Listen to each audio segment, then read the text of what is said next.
कि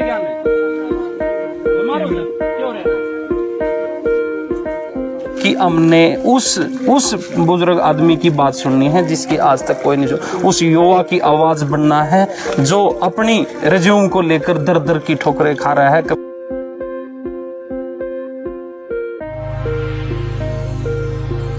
मलार का बेटा होने के नाते मेरा एक नैतिक कर्तव्य भी है। बालाजी महाराज की कृपा से, माँ बाप के आशीर्वाद से, कभी परमात्मा ने आशीर्वाद दिया, बहन जी का आशीर्वाद रहा, तो हम जो है इस बार जोर आजमाइश करके सफेदों के लोगों की आवाज बन के उनके सुख दुख का साथी बनने का काम करेंगे।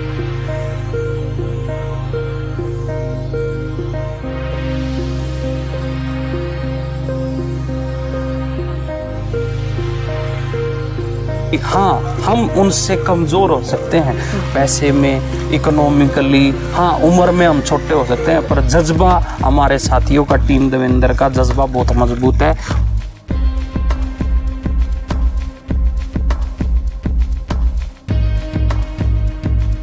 एक तरीके से जो भी विजन हमारी कांग्रेस पार्टी लेके आ रही है उस पर विश्वास करें, और जो हर परिवार को 1 लाख रुपए जो महिला है उसके खाते में डालने की बात है।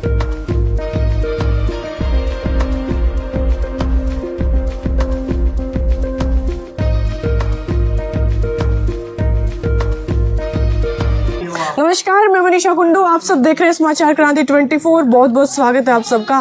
देखिए, चुनाव जो है वो बिल्कुल नज़दीक है और लोकसभा के चुनाव की डेट तो डिक्लेयर भी हो चुकी है। ऐसे में विधानसभा के जो कैंडिडेट्स हैं वो गांव-गांव में निकल चुके हैं। और विधानसभा सफेदों की बात करें तो सफेदों हल्के के अंदर एक जनसंवाद यात्रा शुरू कर दी गई है। ये यात्रा शुरू करी है एक युवा ने, और वो युवा चेहरा निकल चुका है गाँव की गलियों में लोगों से मिलने के लिए। तो हम बात करते हैं उस युवा से और जानते हैं कि लोग उनसे कितना प्यार कर रहे हैं, क्या विचार अपने रख रहे हैं और गांव की क्या क्या समस्याएं उनको बता रहे हैं, और क्या एजेंडा लेकर वो युवा जो है जनसंवाद यात्रा लेकर निकले हैं। सर, निकल चुके हैं जनसंवाद यात्रा लेकर गांव की गलियों में, क्या एजेंडा लेकर निकले हैं? लोग किस प्रकार का आपको समस्याएं रख रहे हैं आपके सामने? समस्याएं तो हमें पहले ही पता है, पर एक तरीके से ये यात्रा का मकसद ये है, जिस चौखट पे आज तक आप देख भी रहे हो, इसका हिस्सा भी हो आप, यहाँ सब ये कह रहे हैं कि हमारी गलियां तक तो कोई आया ही नहीं। इलेक्शन में आते हैं, डोर टू डोर जल्दी जल्दी करके चले जाते हैं, पर इस तरीके से कोई बात करने के लिए, अपनापन दिखाने के लिए कोई आज तक राजनेता, कम से कम सफेदों का कोई नहीं पहुंचा। ये लोगों का कहना, मेरा नहीं। और मनीषा जी, मैं आपको बताना चाहूंगा, इस जनसंवाद यात्रा का मकसद ये है कि हमने उस बुजुर्ग आदमी की बात सुननी है जिसकी आज तक कोई नहीं सुनी। उस युवा की आवाज बनना है जो अपनी रिज्यूम को लेकर दर दर की ठोकरें खा रहा है। कभी गुड़गांव, कभी पानीपत की फैक्ट्रियों में जाके 20-20 बच्चे बैठे होते हैं, वहां भी सिफारिश का खेल हो जाता है और वो निराश होकर घर पे आ जाता है।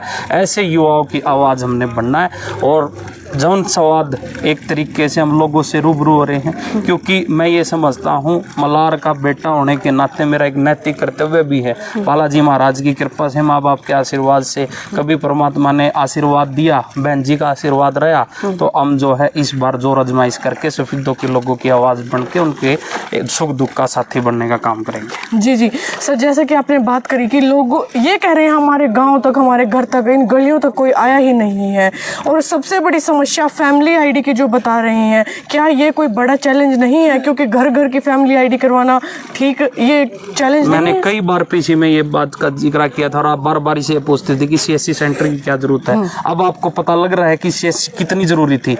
जब तक जन सेवा केंद्र घर घर नहीं खोले जाएंगे, घर घर का मतलब है जब तक घर घर पे आके बंदा उनकी समस्या नहीं जानेगा, तब तक बारी बारी से प्रयास करता रहेगा। मैं एक बात आपको बताना चाहूंगा, जब सरकार, अपोजिशन की सरकार किसी प्रदेश में होती है और वो डोर स्टेप डिलीवरी कोई भी सर्विसेज स्टार्ट करते हैं कि आपके घर से कागज उठा के लेके आएंगे और आपको लाइसेंस, आपकी फैमिली आईडी ठीक करके, आपकी पेंशन बांध के, आपका राशन कार्ड बना के घर पे देके जाएंगे, ऐसी सर्विसेज पे रोक लगाने का काम करती है भारतीय जनता पार्टी। और इस बार ये जुमला पार्टी हरियाणा से तो कम से कम ये कह रहा हूँ जा रही है, और सेंटर में भी हमारे राहुल गांधी जी जो पूरे देश में यात्रा लेके जा रहे हैं, हर युवा की आवाज बन रहे हैं और 5 न्याय पे बात कर रहे हैं, युवा महिलाओं बदलाव पे और रोजगार पे खास तौर पे कांग्रेस का ये एजेंडा है। बहन कुमारी शैलजा जी का जो संदेश यात्रा, उसको 48,000 घरों में ले जाने का जो है हमने एक तरीके से संकल्प बनाया है इस जन संदेश यात्रा के माध्यम से। पहले से जिन नेताओं को जानते हैं, इतने पुराने धुरंधर हैं, तो आपको किस प्रकार का प्यार दे रहे हैं? मैं ये कहना चाहूँगा, मैं सबसे छोटा हूँ और जहाँ तक धुरंधरों की बात है, मैं तो अपने उसमें हर बार कहता हूँ भाषण में कि हाँ, हम उनसे कमज़ोर हो सकते हैं पैसे में, इकोनॉमिकली, हाँ उम्र में हम छोटे हो सकते हैं, पर जज्बा हमारे साथियों का, टीम देवेंद्र का जज्बा बहुत मजबूत है। और 5,000 युवा साथी इस यात्रा के बाद मैं आपको दिखाऊंगा, हम लोगों से उनका संपर्क ले रहे हैं। उसके बाद धन्यवादी दौरे पे जब निकलेंगे, उनसे रूबरू होकर उनको 5,000 युवा साथियों की टीम जब हर गली में, मैं ये समझता हूँ 72 गाँव हैं, 5,000 युवा साथी हैं, हर गाँव में एक तरीके से 50-60 बालक ऐसे मजबूत जो अपने गले की, मोहल्ले की आवाज़ बनेंगे, अपने परिवार की आवाज़ बनेंगे, उन साथियों के साथ मिलकर सफेदों में काम करना है। और वो मजबूत टीम खाली इलेक्शन तक की बात नहीं है, उसके बाद भी मान लो सरकार आ जाती है और हमें ये पता है कि हमारा नेटवर्क बहुत मजबूत है, तो हमें कोई भी चीज़ कन्वे करने के लिए कि भाई फलाने रामनगर के गांव में उस गली में हमारा कौन सा बंदा है और उस परिवार में जाके तू पता कर भाई उसकी फैमिली आईडी ठीक हुई नहीं है, ऐसा मजबूत नेटवर्क हमने बनाना है। जी, अंत में हल्का वासियों को क्या कहना चाहेंगे? मैं यही कहना चाहूँगा, आप ज़्यादा से ज़्यादा एक तरीके से जो भी विजन हमारी कांग्रेस पार्टी लेके आ रही है उस पर विश्वास करें, और जो हर परिवार को 1 लाख रुपए जो महिला है उसके खाते में डालने की बात है, 30 से 35 लाख रोजगार हर साल देने की बात है, और 5 न्याय एक तरीके से इतनी बड़ी बड़ी फाइलें न्यायालयों में दबी पड़ी हैं, उनको लोग है, गरीब लोगों को न्याय नहीं मिलता और अमीर लोगों के लिए रात को कोर्ट खुल जाती है। ऐसी कांग्रेस पार्टी का अपने साथ देना है और बहुत मजबूती के साथ आपको हमारी इस संदेश यात्रा में बढ़ के हिस्सा लेना है। देवेंद्र शेरावत ने ये यात्रा शुरू करी है। यात्रा शुरू करी है तो जी हम इसके साथ तन मन से सहयोग देंगे पूरा, और इसको चाहते हैं हम। विचारधारा कैसी लगी देवेंद्र विचारधारा शेरावत बिल्कुल बहुत ही दी बेस्ट है, हम इसकी भाषा से बिल्कुल खुश हैं जी। क्या चाहते हो अब कि अब बार हल्के में बदलाव होना चाहिए? हाँ जी, कांग्रेस की सरकार चाहिए जी, और राहुल गांधी प्रधानमंत्री चाहिए जी। एक युवा नेता हैं और देश का सुधार करेंगे। और सफेदों हल्के की बात करें तो विधानसभा में एमएलए किसको बनाना चाहोगे? देवेंद्र जी यादव जी। ऐसा क्या लगा उनमें खास?